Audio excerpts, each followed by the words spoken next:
Right, guys, I'm gonna continue Lee's story. The part where they meet, like, not me. I meant. Alright, guys, I'm gonna continue Lee's story. The part let me remember. Alright, we're at the pharmacy, or they make it to the pharmacy. But, right, a zombie jumps at Duck, almost yanks his guts out. But thanks to Carly, if you haven't seen who Carly is, then better go Google it right now. If you don't know who Carly is, or exit if you don't want me to spoil it for you if you haven't played it yet.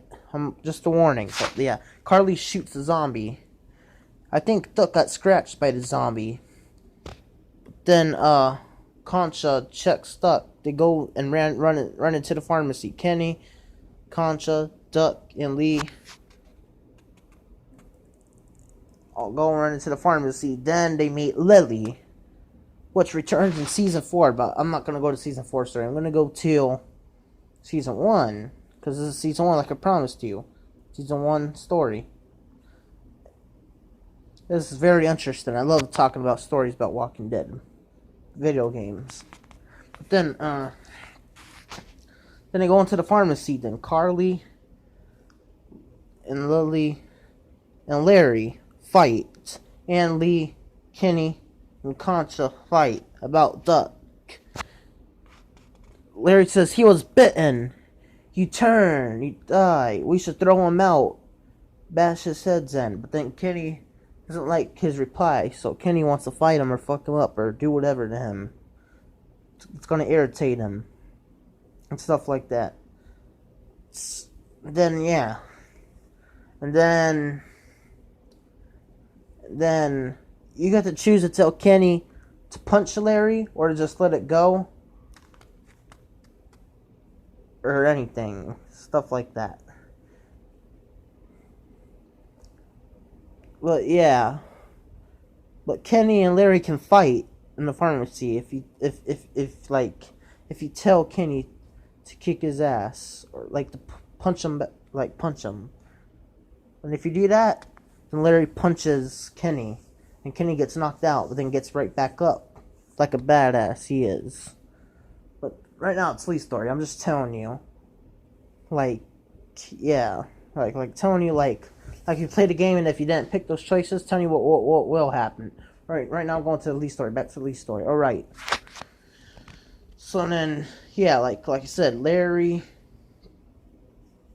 and Lily and Lee and Kenny argue about Duck, that he was bitten when he probably wasn't. He just probably has a scratch. It doesn't matter. You can still probably turn from that. That's the whole point why they're arguing.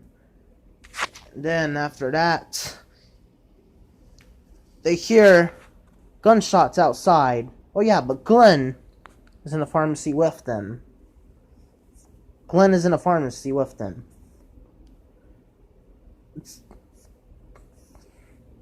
Thanks to Telltale Games, they added Glenn.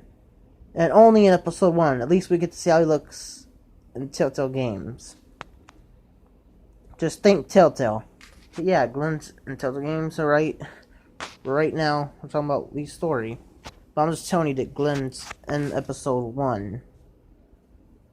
But then, yeah, Lee meets Glenn, stuff like that. Meets Lily, meets Larry. But, like, Larry, in my opinion, ain't trying to be mean or nothing, Lily, but he is, like, a little rude. Just saying, you know what I mean? A little rude. Like, rude temper tantrum, stuff like that.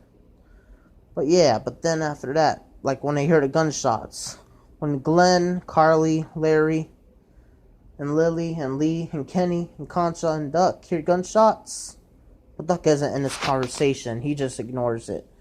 They all talk about whatever it was, we're fucking lucky.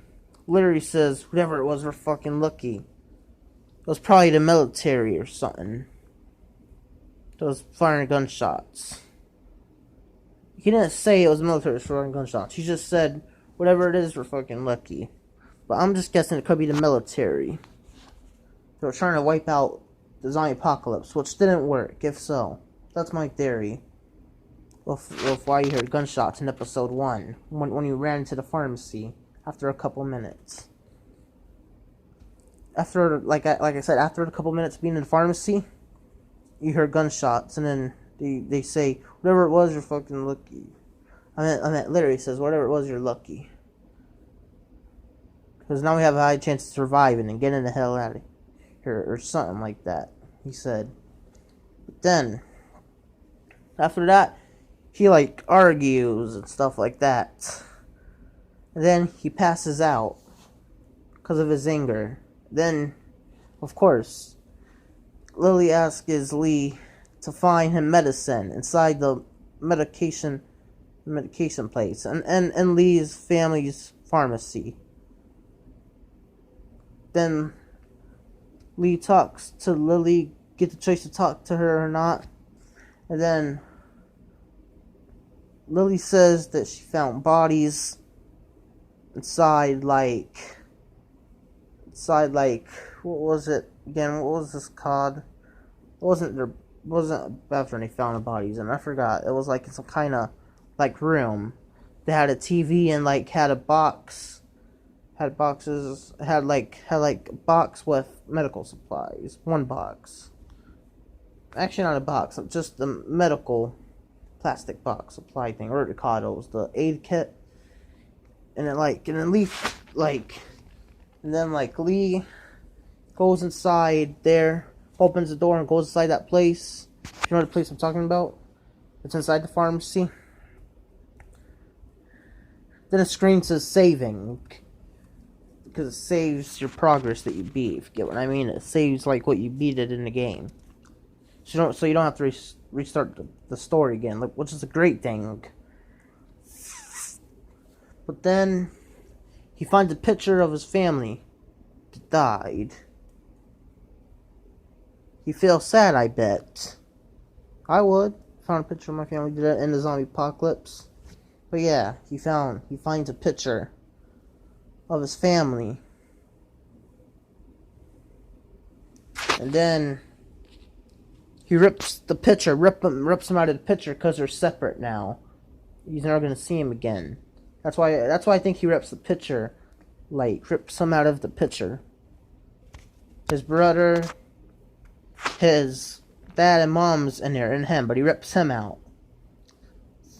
It's pretty like fucked up in my opinion that he lost his parents, cause he was one of my favorite characters. If I'm a fan of someone, I'm gonna feel bad for them. But if I'm not, then no, I don't think. I'm talking about like if I'm not a fan of a character, I won't feel bad for them. But if I am, then yeah. Even if I'm not, if I like them, you get what I mean, right?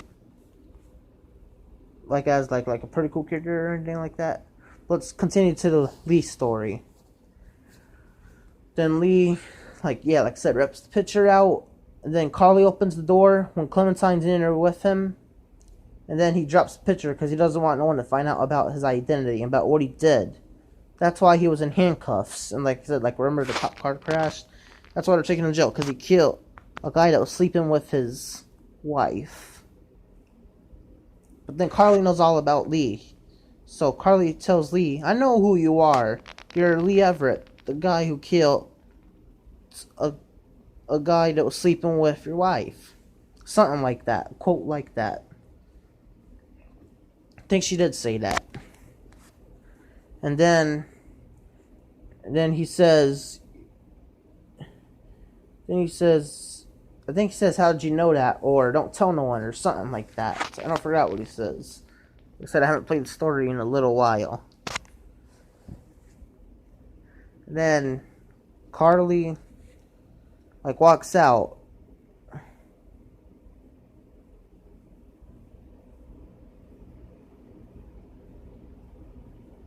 And then Lee and Clementine move, and then try to move like a table that's blocking the pharmacy door to get the pills for Lily, so Lily's father don't die or anything worse or turn.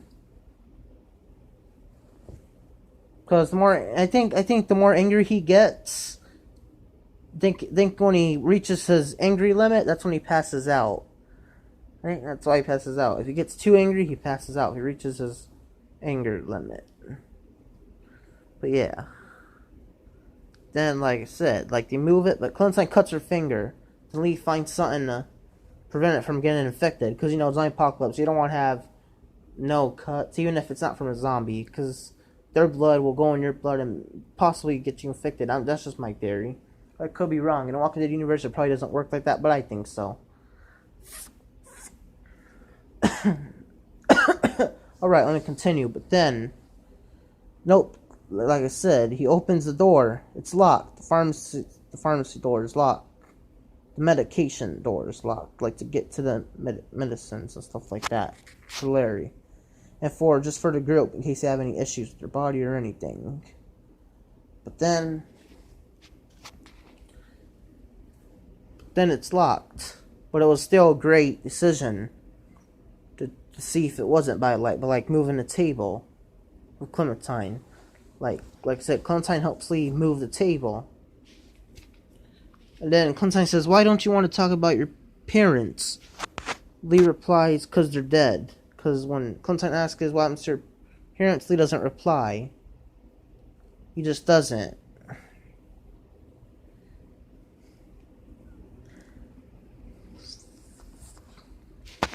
But then, after that, they go back out. They get out of the... Actually, no. I forgot one other part to say. He finds a controller from a TV. He turns on the TV. And nope. Of course, there's no internet in a zombie apocalypse. So the TV does... You know, like nothing. Like, you know what I'm talking about, right? Like a blank screen with just like pebbles, or what do you call those things? I don't know how to describe them. But like when your internet's out, you see like I don't know what the name, that type of screen. Then he picks up the controller, he puts it in his pocket, like holds on to it somehow. And then he talks to Doug. Doug is his name. They don't say his name. Doug, the one that wears sandals and shorts and a t-shirt. The one you could choose to save, or you could save Carly. Doug is like pretty cool character in my opinion. I think so. But then Lee talks to Doug, and then Doug asks if you want to go outside with me. And Lee says, "I'm not ready for no suicidal shit." But Doug replied, "No, I'm not talking about like without the lock on. The lock is on." And he said, "Alright, and let's go." Then Lee gets ready and goes in. Goes in with Doug. Then they try to find a way how to distract the walkers to get the keys to open the pharmacy door to get the medication for Larry.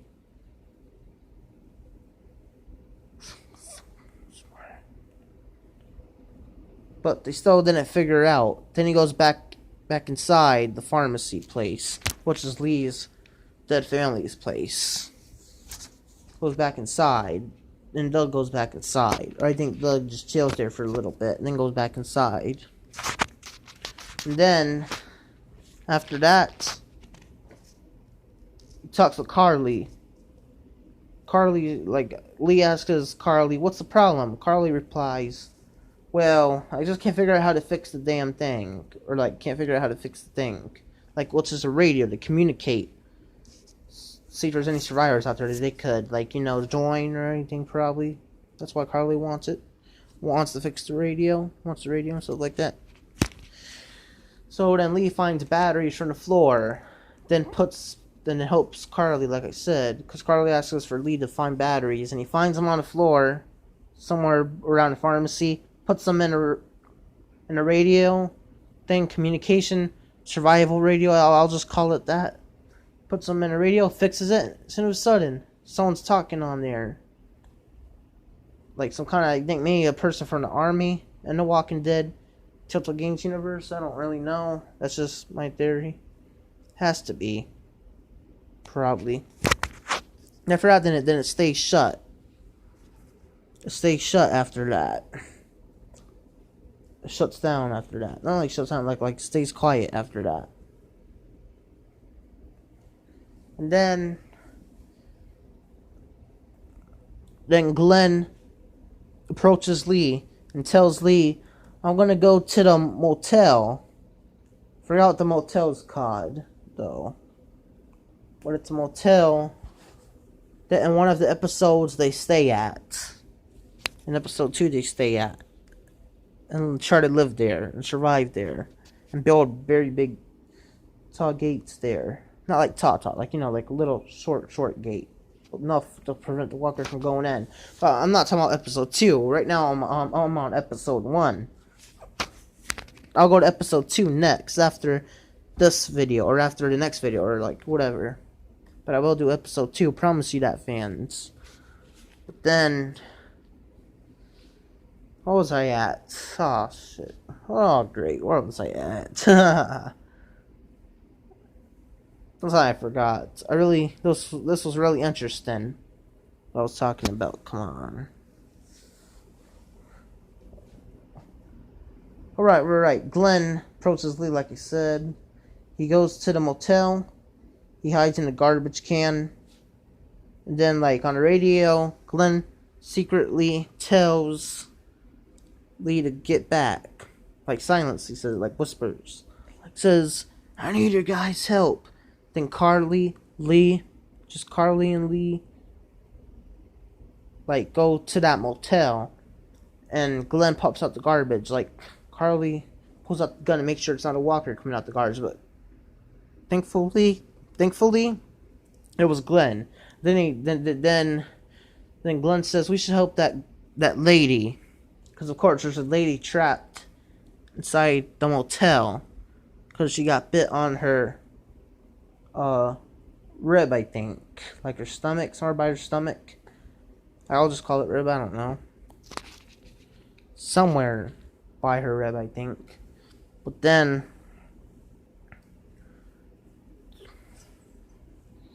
they decide to help her. Because Lee says, well, what if it was you trapped in here? What if it was you in danger in a motel? Or something like that. Then they go help the girl. But they do plans first. They can't just, like, go run over there and help her. They'll get chewed up. So what they do, they take a pillow. This is their first move they make. At one walker at a time. They, like, do a plan. But first they go to the truck. They go to a truck. They see what's it called, a screwdriver inside the truck. So they're trying to figure out a way how to open a glass without attracting the walkers to them. Which is a smart idea. I would do the same thing if I was in a zombie apocalypse situation. But then they go sneak up on a walker to see what they're doing. See if they can pass through somehow. Which they can. Well, first they have to fight their way through. Without like, how to explain it? Without, like, attracting attention to the other walkers. So they take out one walker at a time without attracting the other walkers. Like, without, like making noise. Like, because noise attracts walkers, you know. Loud noise. Walkers can know where it's coming from. They're smart. Actually, no, they're not smart like humans. In the Walking Dead universe, humans are smarter than walkers. Or zombies, you can call them. I'll just call them walkers. Because that's what they call them in the Walking Dead universe. And then Quazam, Lee stabs the zombie in a Letterman jacket in the head. Then kills it. By the van, the spinning in the night van, I'll call it. I don't know the name. I'm trying to figure out the name. It's kind of alright. Trailer van or something like that. Van trailer, what do you call it? That Kenny owns now in one of the seasons. Like, it's his now. That's what I mean by own it. And like season 2. Right now I'm talking about season 1.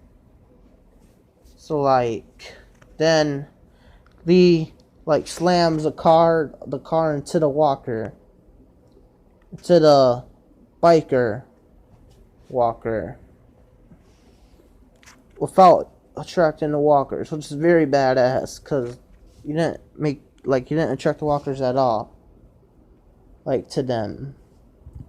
Even when it made a little loud noise with the car, they slammed into the walker. Then they grab an axe. Lee grabs an axe and goes and heads upstairs on the motel, the upstairs outside of the motel. Then he says, "Lady, I'm gonna save you," or something like that, because he's gonna save the lady that's bit. He doesn't know the lady's bit, but then she tells them when she says, "Stop, I'll come out," and she comes out. He tries to break in, breaks in with the axe, but she says, "Stop, stop, stop." Then she comes out. She gives up. Just ends up coming out, and then she says, "I'm bit. I'm bit." Story and stuff like that. Like she wants to kill herself, so she doesn't turn into one of the walkers. She wants to, so she try to grab the gun from Carly, but then they both fall. Like, because she's a dumbass, she made them fall through what's it called? I don't know how to describe the name. So I'll just say they fall through something, like on the top of the motel. Then it landed right back on the floor of the motel, outside of the motel. And then she tries to grab the gun, and yep, she grabs the gun, she pulls it to her head. Then Lee, Carly, Glenn, look at her, and then Lee reacts and says something. He says, "You don't have to do this. We could get you to a hospital." But she says, "No, no, no." When Lee tries to reach the gun from her, she's mad immediately blasts her head, shoots her brains out, and then she falls. And then they fucked up. Their plan fucked up. They were trying to save her, but no, plan fucked up. It was a useless waste of time. I think that's why they were trying to save her, because they don't want to waste their time what they did. But then after that, then they go head back to the pharmacy somehow. Right, you don't probably think Glenn's car. Glenn drives him back, I guess. That's just my theory. I don't know how they got back. Maybe walked back. I don't know. But somehow they got back to the pharmacy. And then that's when Lee and Doug go back to the part they were at. So you know what I'm talking about, that part. So yeah, that part where you see a bunch of turned on TVs. And then Lee takes the remote out of his pocket. Like Doug says, "Hand it to me. I could probably figure out somehow how to make noise with those TVs, or something like that. Like make it where it attracts the walkers." And it works. Then Lee takes the axe out of his pocket, breaks the lock. Well, Doug and Lee get out. And then after that, Lee finds his brother dead. Then he gets the axe. Slits his zombie predator's head in half. So pretty much it can't move or nothing. It's trapped from the light that landed on its feet. What do you call that thing? Like an automatic light or something. You know those tall lights that are by the streets? Yeah, those things landed on him somehow. I don't know how, but it's whatever.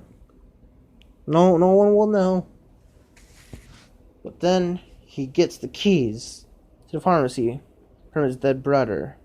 He has a hard time killing his brother because it's his brother, and he feels too bad to do it, but he does it anyways, just to survive. Takes the keys. Then, thankfully, he goes into the pharmacy. Uses the keys to go inside the pharmacy. And then after that, then after they went back into the pharmacy, after Lee and Doug went back to the pharmacy, after he got the keys from his dead brother, or Walker brother, or zombie brother, then headed back into the pharmacy. and then they track the walkers, cause the bell goes off. The pharmacy bell goes off. It tracks all the walkers to their pharmacy. And then this is bad news. Then the walkers break in, but not like right away.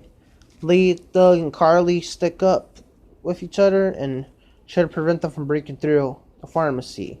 They both like use all their strength to prevent the door from opening from the walkers or zombies or living dead, or whatever you want to call them. And then Doug says, "You're a cool guy, man. If we don't make it, just gotta tell you you're a cool guy," or something like that. And then Lee says, "Shut the fuck up," or "Shut up." Or he could reply something else to him if you want to, something more nicer. Then zombies break through like the pharmacy somehow, and then one of them yanks Doug and one of them yanks Carly. You have the choice to say Carly or Doug. I would pick Carly, but yeah, that's what Lee picks in reality. He picks Carly, like, you know what I mean, right? Like the choice he really did pick. He saved Carly. Carly shoots the walkers. Lee hands the bullets out of her purse, tosses it to her hand. She catches them. Hurries up, reloads the gun. Then boom, boom, boom, shoots the walkers. Almost better. Then she's saved, but then bad news. This is bad news. Then the zombies yank Doug out of the window and eat him. Start eating him till he's all gone. So he's probably gonna become a walker or just dead, or like eaten completely. Then I think they escape from the pharmacy.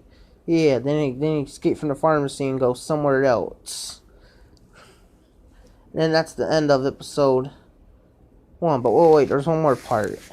Then he escaped, and Lee is about to go out of the pharmacy, but then Larry punches him.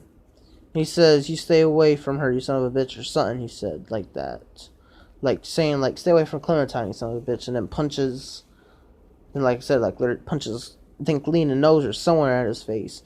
Then the zombie almost ate Lee because of that asshole or whatever. Or call him mean or something, I don't know. But